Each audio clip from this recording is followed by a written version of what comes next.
Hello, welcome to episode 101 of College Football Throwdown. I'm your co-host, Alex Schmitz, and today I'm joined as always, this time in person, by my dad, Peter Schmitz. Hello, Husker fans and college football fans. And we are once again joined by a special guest, Peter's brother, my uncle. We got AJ with us. Hello, everyone. Hello, hello. Feels pretty good to be in triple digits now, doesn't it? It does. It's kind of crazy that it's been that long. Yeah, sure is. I hope you all out there enjoyed listening to our special 100th episode where we talked about the 96 Orange Bowl game. No, Fiesta Bowl. Fiesta Bowl, excuse me. And where we got our second championship of the 90s. It was a fun podcast to reminisce about.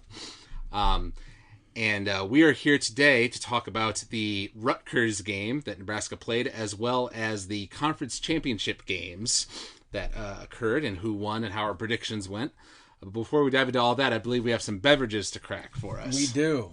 And since we happen to be in AJ's abode, camper, right here in Bullhead City, Arizona, we're opening the Michelob Ultras, which is his favorite beer, the beer of the gods, as it were, for AJ. There we go. I'm just drinking water today. I'm wussing out of it. All right. So the first thing that we have on our schedule is, of course, that Rutgers game, the last game of the season, as it turns out.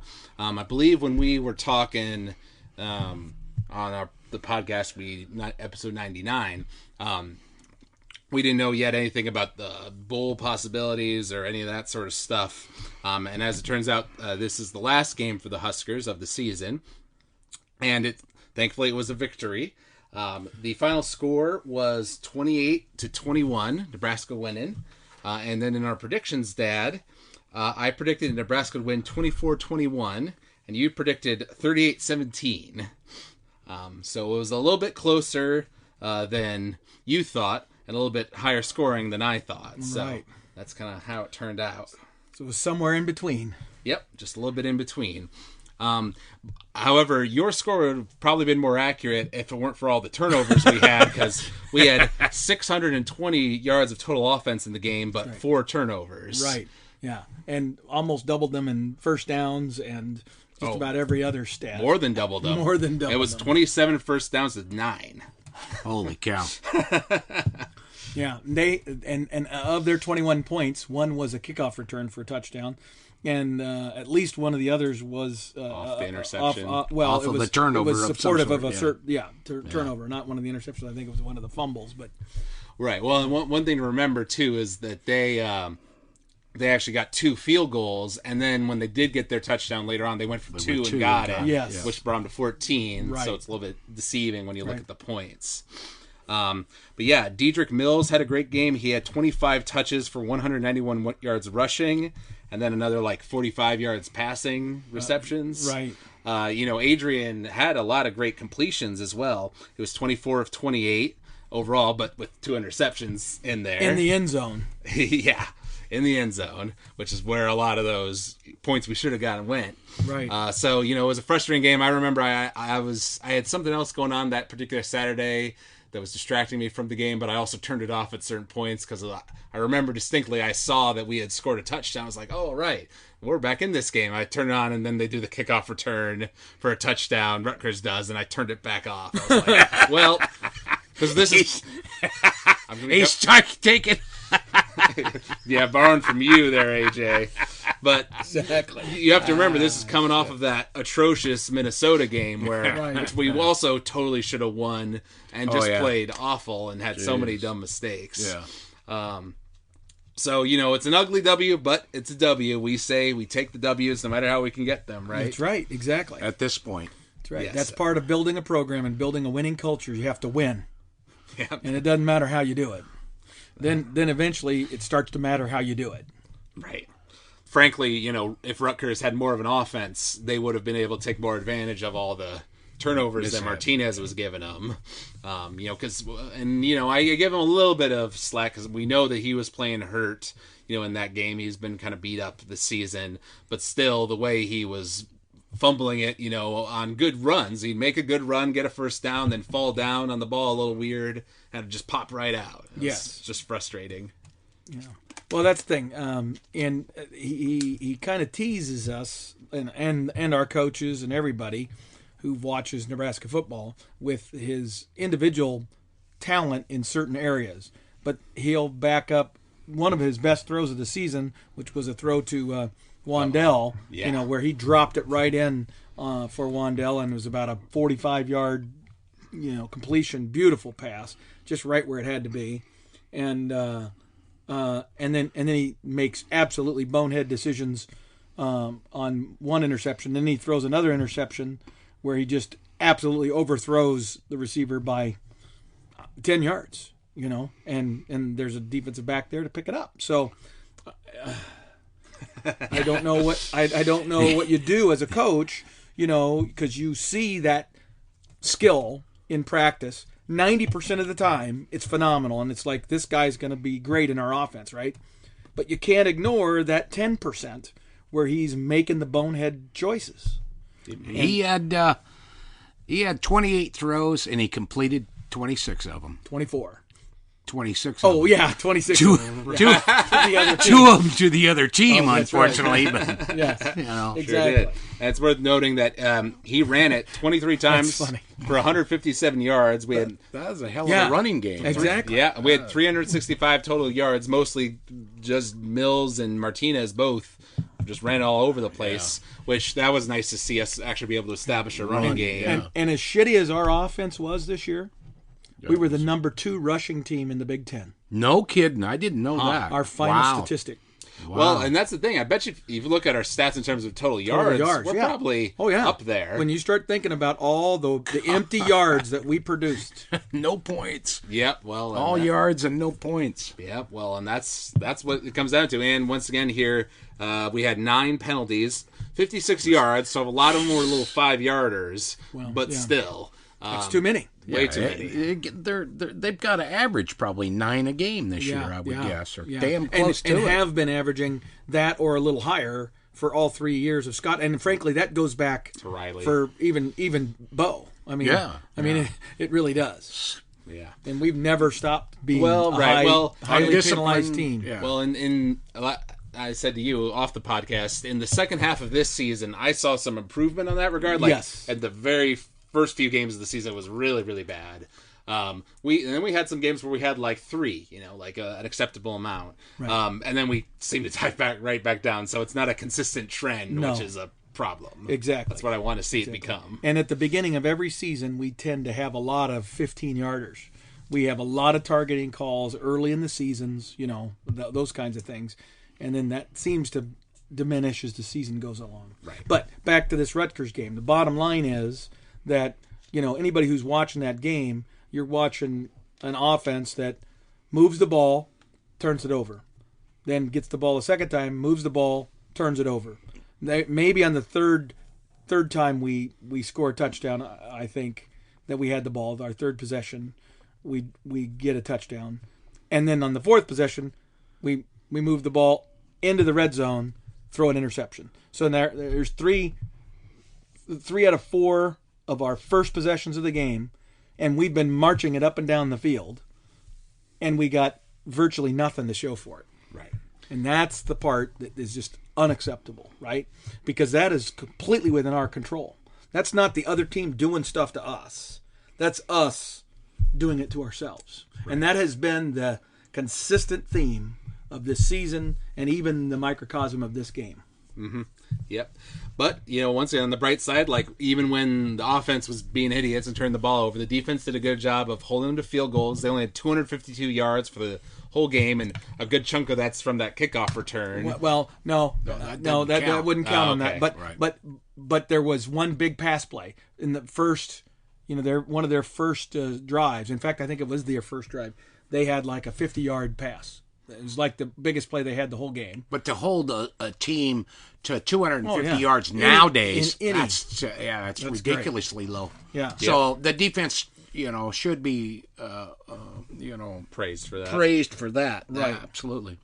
Yeah, you're right here. Yeah, it says, and then on kickoff return yards, they received 5 of our kickoffs for 192 yards. Yeah. A good chunk of that was from that return, but then there was another one I remember where they got it's the 40-yard line. A kickoff. Yeah, right. So our kickoff coverage continues to be and our special teams and in our general. strategies. Yeah, our strategies. How I will say, and this transitions nicely into some postseason talk a little bit here, but Connor Culp, our field goal kicker, I think he only missed 1 field goal the whole season. Correct, he did.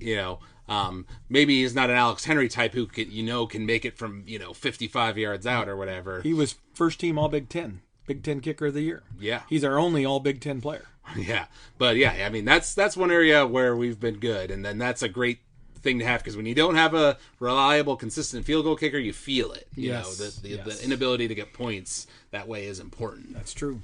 Now he missed the last couple of games for what reason? Connor Culp? Yeah, he did not.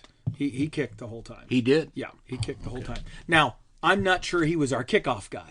He was our field goal kicker.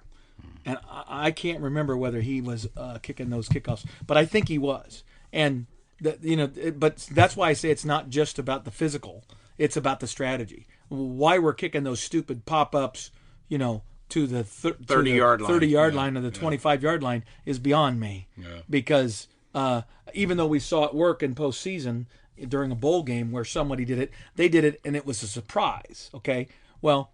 So that means you can do that once or twice in the entire season, but they were and doing surprise it someone every game. But yeah, that was a fixed strategy. If anybody had a good kickoff returner, which this team did, right? The kid who did end up sending us, having a return on us, right. We were trying to avoid kicking to him.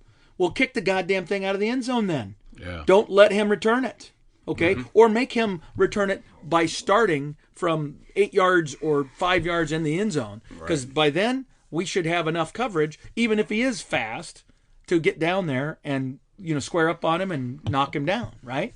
But we don't have a guy with a strong enough leg. So even though Connor Culp has been good, there's clearly still some issues with strength of leg. But to bring it back to what Alex said, it's a real good thing that fellow has decided to come back. Come back, yeah. Mm-hmm. Yeah. Yep. And we've also got JoJo Doman, who's announced that he's going to stay for next year.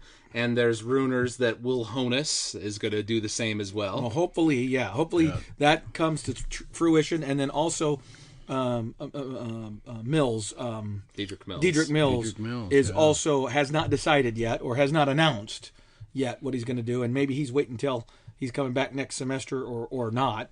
But I think it would be fabulous for Diedrich to come back, because he really didn't get much of a season this year until that final game. He was hurt. Yeah. Do you know when they start classes again and stuff? It's got to be here pretty quick. No. Well, it's a little bit later because of COVID, the way they set it up. Right. So I think they still have at least another week? before they come back. Okay. But I would expect during this week, kids will start coming back to school. And for context for everybody, we're recording this on January 3rd. Right. So that's what we're talking about in terms of next week. But, for as much as we've complained about how ugly the game was, at the end of the day, W's a W. We ended the season on a W, which is always an important thing, since we apparently the team voted and more players than not decided not to play in the bowl game. So we did not participate in any bowl games. So this is how we're ending the season. And we've got some good news, like those players staying. We also got a 4-star linebacker from Hawaii to commit to us. And I won't even try to pronounce the guy's name. Yeah, I took a look. But he's the number. Wendell, I think, is his first name. But he is the number 1 recruit, according to Rivals, from the state of Hawaii. So that is great that we got him. Yeah. And for as disappointed as I am in this season, I can definitely see that from last year to this year, I've seen improvements on many areas of the football team. Mm-hmm.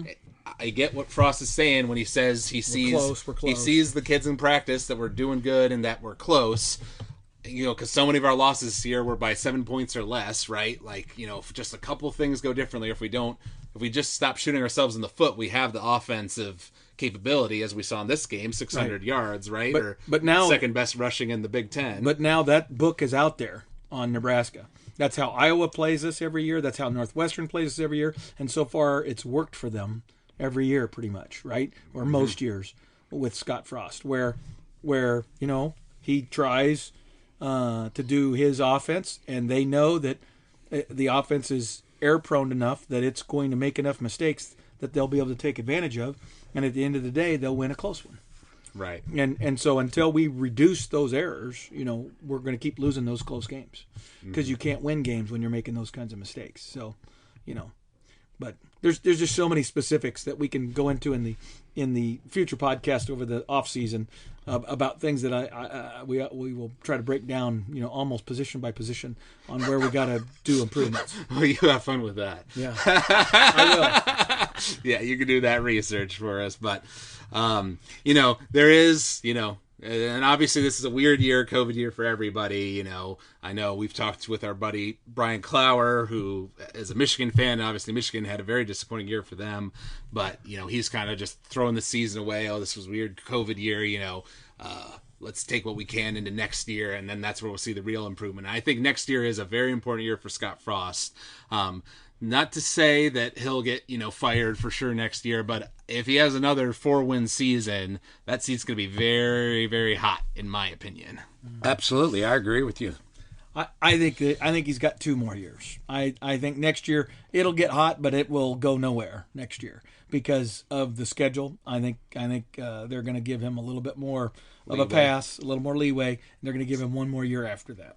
But I would say that in 2 years, if what you say is still true, he's gone. Right. Okay. So the other thing that we did on the previous episode 99, was we gave our predictions on those conference championship games, which of course have long since happened now. And the first one we can talk about is the Pac-12 championship game.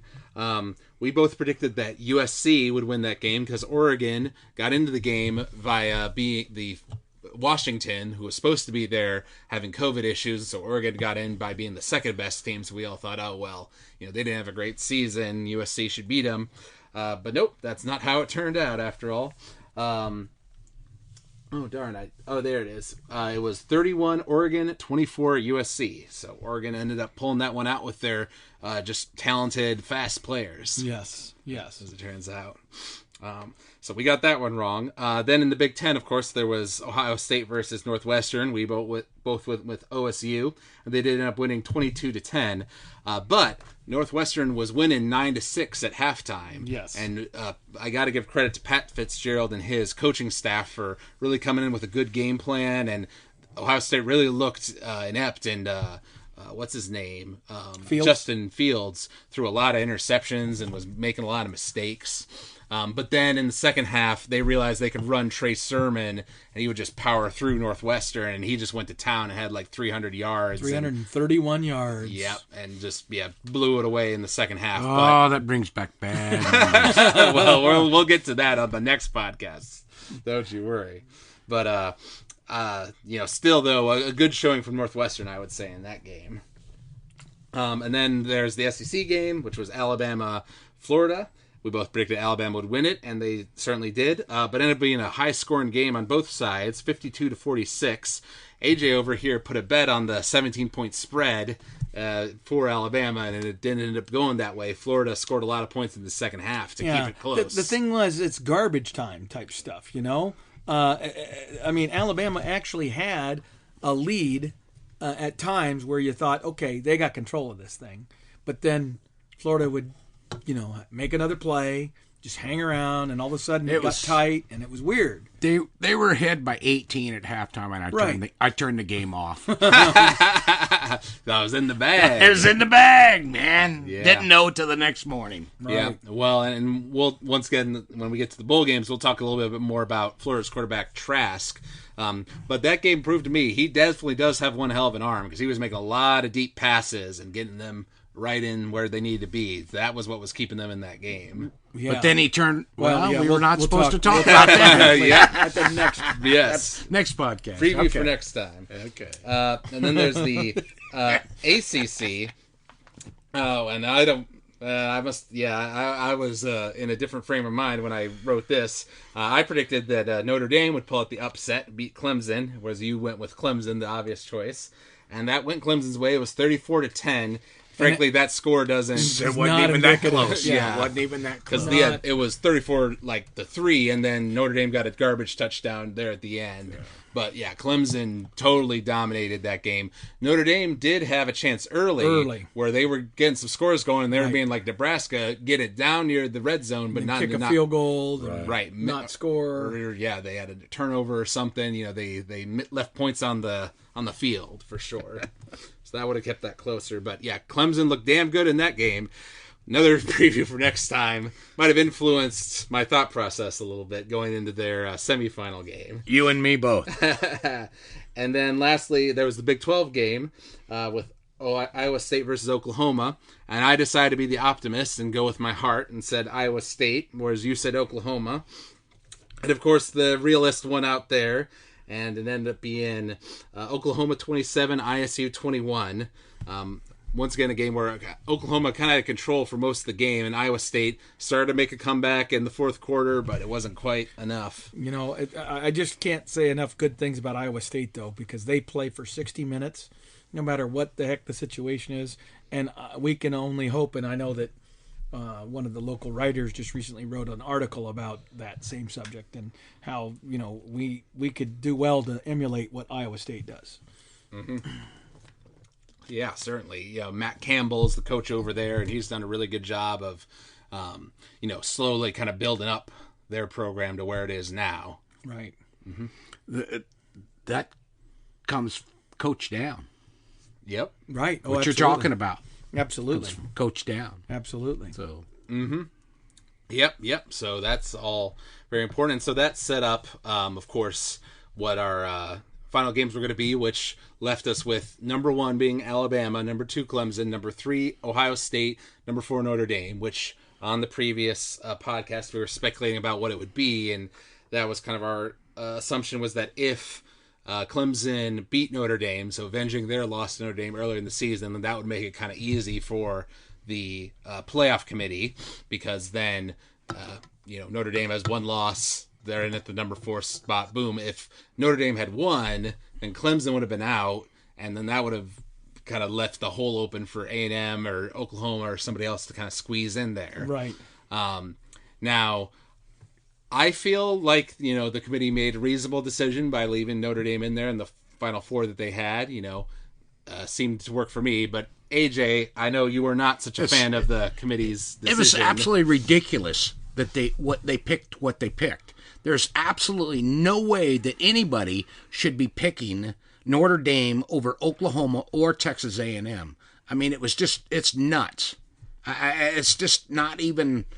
I just can't imagine why they would do that. There's no reason to do that. So I'm not sure why they could have picked that. Both teams are quite a bit better than Notre Dame was. The only thing that kept Notre Dame in the entire conversation for the entire year is because they beat Clemson at home without Trevor Lawrence and 2 or 3 other players. Okay, that's ridiculous. Trevor Lawrence is a completely different. It changes the game completely. Yeah, and as soon as they rematched, was demonstrated. It was demonstrated in the championship game. I mean, it was just and then after they demonstrated it, the doggone committee still picked them, and that's ridiculous. They were not the number 4 team in the nation. They weren't even they would barely make my top 10. Right. It's just nuts. Yeah. They could have easily picked Oklahoma. Oklahoma actually won the championship. Right. Texas A&M.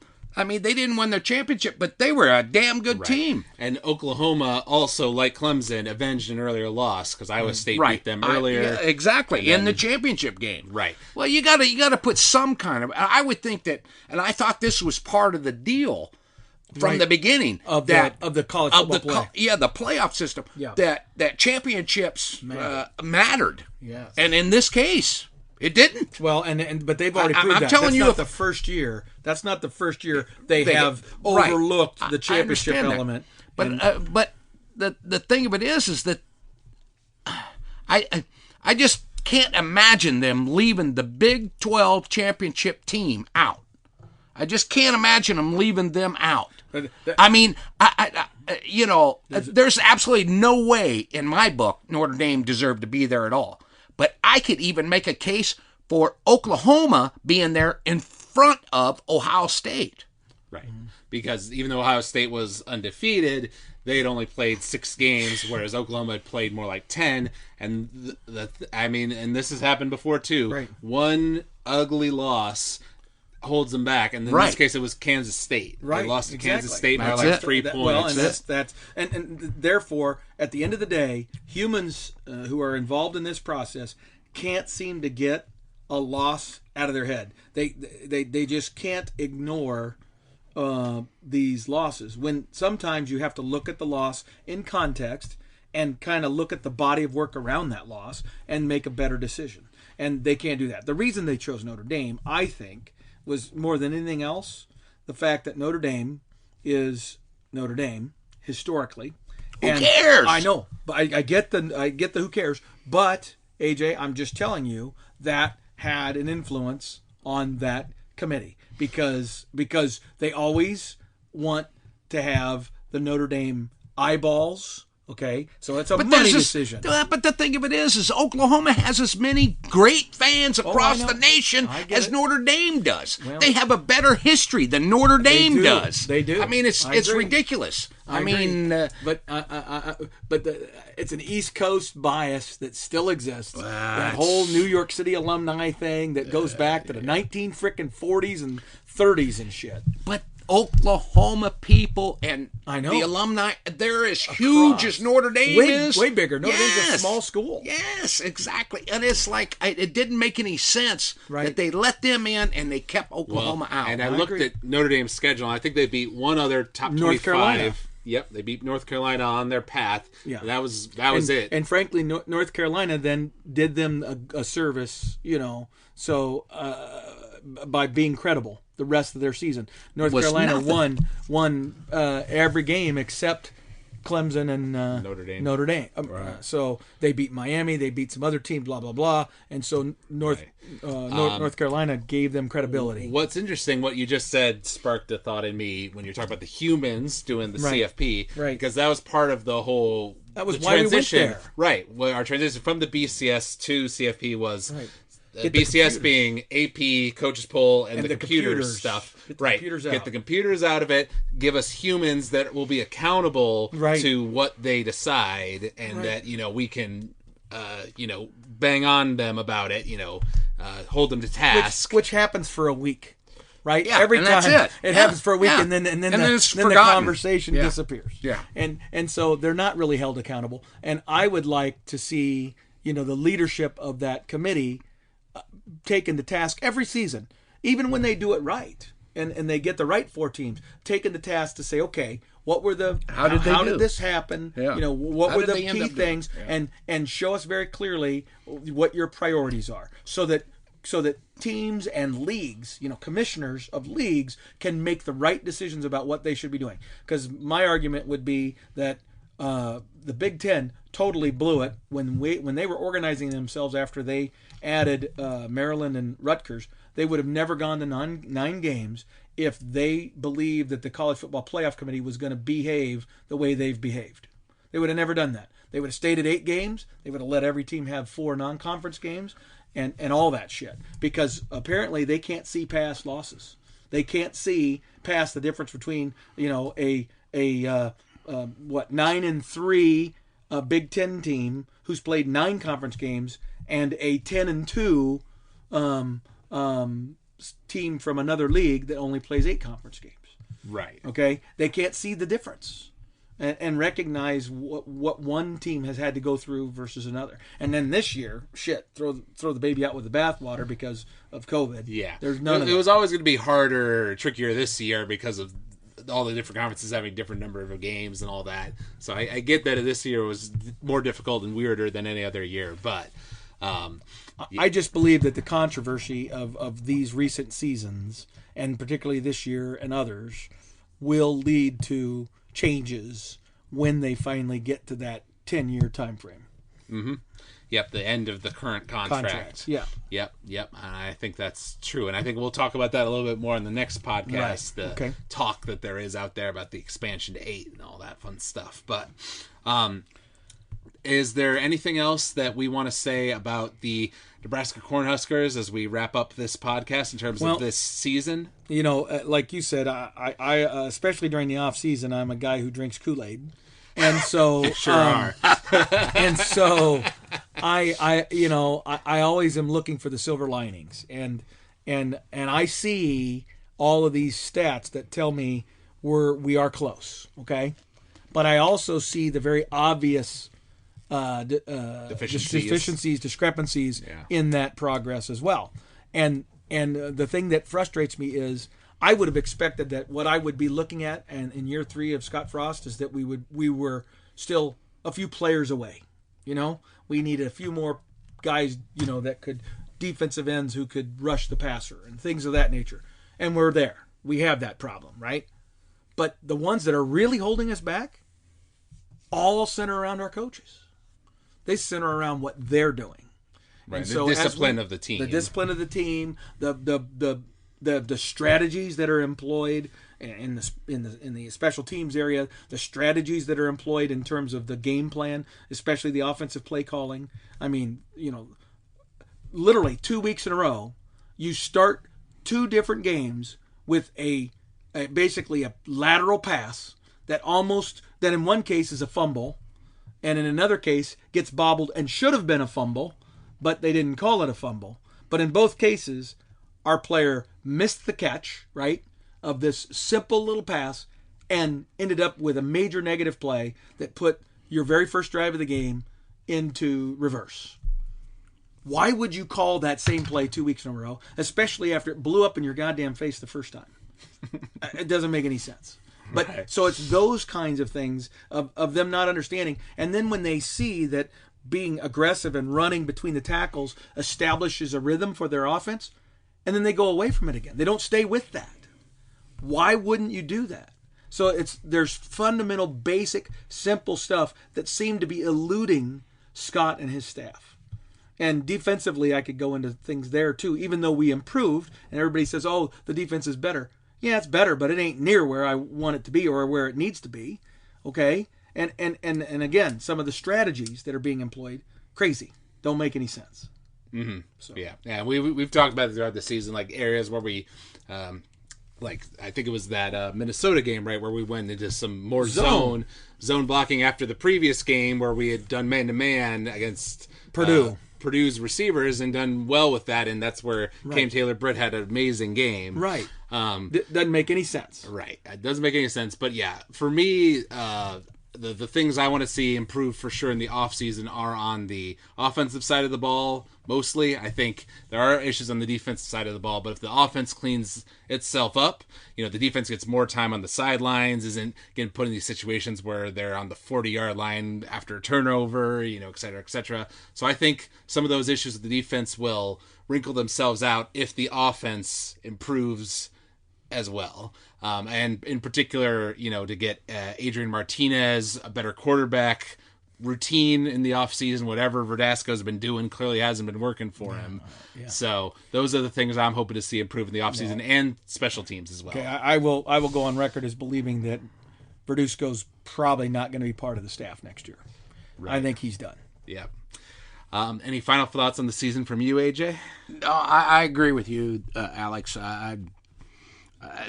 There's just there's so many areas that they can improve upon, and it just seems like coaching is a major part of it, and the lack of discipline in the play in and play out things are really hurting the team, both offensively and defensively.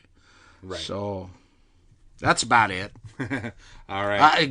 We'll get into it. Preseason next year. That's right. That's right. Yep, we've got a whole off season here now to talk about it. Sure doesn't feel that way. It feels like September was just a few months ago. I know. Yeah. Just a little bit ago. But All right. Well, we hope you all out there enjoyed listening to this podcast. We'll be coming back to you with another one where we'll go more in depth on all the bowl games, the semifinal games, and previewing the upcoming national championship games. So you can look forward to that. If you enjoy listening to this podcast, you can reach out to us at huskerpete13@gmail.com. You can also reach out to us if you search for College Football Throwdown on Apple Podcasts or iTunes. You can leave us a rating or review there. We always love it listening from the fans. We'll read it out on the air. So thank you all for listening, and thank you, Pete and AJ, for joining me for this special episode. And until next time, go Big Red. Go Big Red.